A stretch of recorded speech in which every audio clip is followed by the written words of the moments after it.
Selamat pagi anak-anak, apa kabar kalian semua?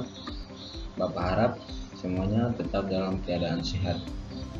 Baik anak-anak, materi yang akan kita bahas hari ini yaitu tentang tema 2 selalu berhemat energi, subtema 3 energi alternatif, pembelajaran 1 kelas 4 semester 1. Nah anak-anak, tapi sebelum kita memulai pembelajaran kita hari ini, kita awali dahulu dengan berdoa. Berdoa dimulai. Berdoa selesai. Oke anak-anak, kita langsung saja melihat materi yang akan kita bahas hari ini. Bagaimana jika energi yang kita gunakan sudah habis? Adakah energi penggantinya? Jawabannya tentunya ada energi penggantinya. Berbagai usaha sudah dilakukan untuk menanggulangi dampak buruk krisis energi, salah satunya dengan mengurangi ketergantungan terhadap bahan bakar fosil dan mengembangkan sumber energi terbarukan. Penggunaan energi terbarukan sebagai energi alternatif sudah merupakan suatu keharusan untuk mengurangi menipisnya cadangan minyak bumi di Indonesia. Nah, energi terbarukan itu disebut juga energi alternatif. Nah, apa itu sumber energi alternatif? Sumber energi alternatif merupakan sumber energi yang bukan sumber energi tradisional. Dan sumber energi tradisional itu sendiri adalah bahan bakar fosil seperti batu bara, minyak, dan gas alam. Sumber energi alternatif yang dikembangkan saat ini memanfaatkan sumber energi yang tersedia di alam dan tidak akan habis. Oke, apa saja contoh energi alternatif? Contoh energi alternatif yang pertama yaitu matahari. Matahari merupakan sumber energi utama di bumi. Karena hampir semua energi yang berada di muka bumi ini berasal dari matahari. Energi panas yang dihasilkan oleh matahari dapat digunakan untuk memanaskan ruangan, memanaskan air, dan keperluan lainnya. Contoh yang kedua yaitu angin. Angin adalah gerakan udara di permukaan bumi yang terjadi karena tekanan udara. Angin telah dimanfaatkan sejak dulu sebagai sumber energi pada perahu layar dan kincir angin tradisional. Contoh yang berikut adalah air. Air yang deras merupakan sumber energi gerak. Energi itu biasa dimanfaatkan sebagai pembangkit tenaga listrik. Oleh karena itu, di PLTA atau pembangkit listrik tenaga air dibuat bendungan air di tempat yang tinggi. Air yang berbendung tersebut kemudian dialirkan menurun sehingga akan mengalir seperti air terjun yang deras. Nah, contoh yang berikut yaitu panas bumi.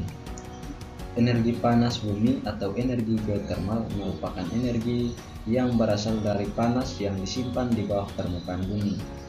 Pusat bumi terbentuk dari lapisan batuan yang sangat panas.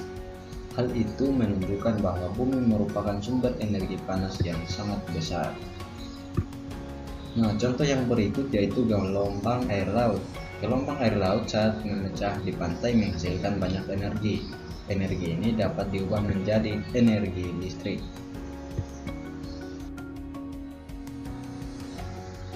Yang berikut yaitu bahan bakar bio.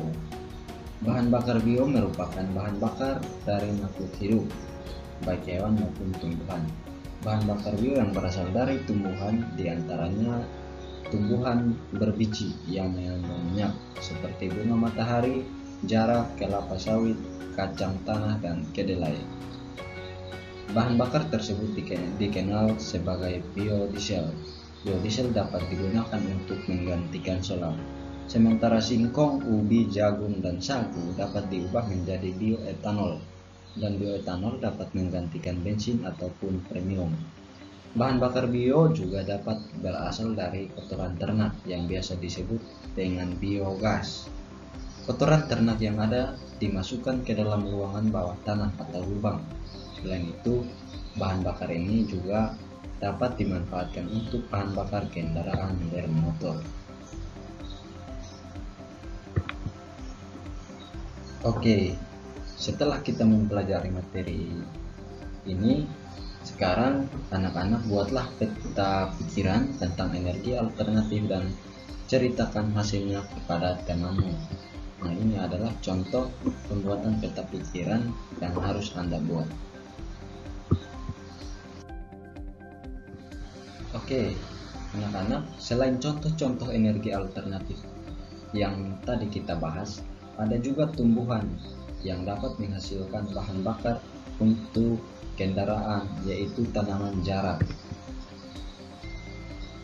Nah, kita simak teks berikut ini.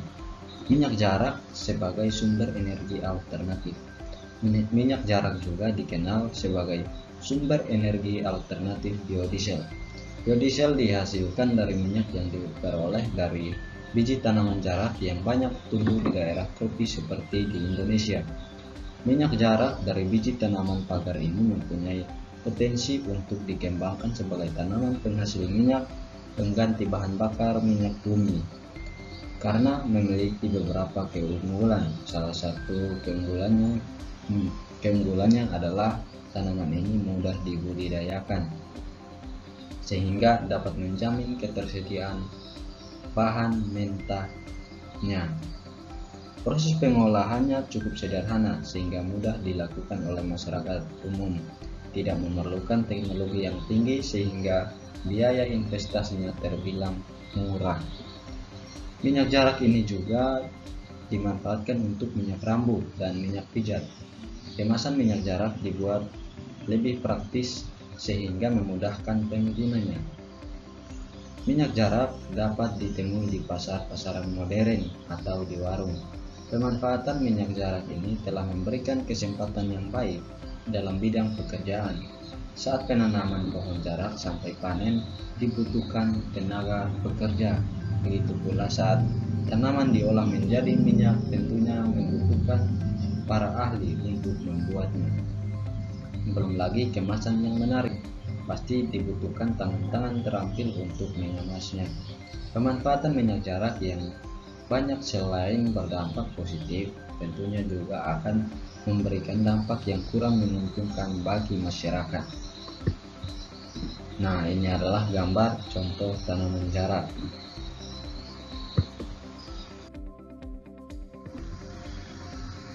Oke, setelah kita mempelajari tentang tanaman jarak, tulislah pendapatmu tentang pemanfaatan tanaman jarak.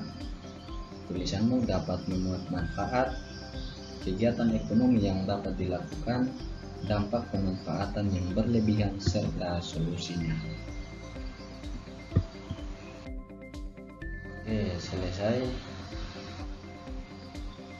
Materi kita hari ini sudah selesai dan silakan anak-anak mengerjakan tugas-tugas yang telah ditampilkan tadi.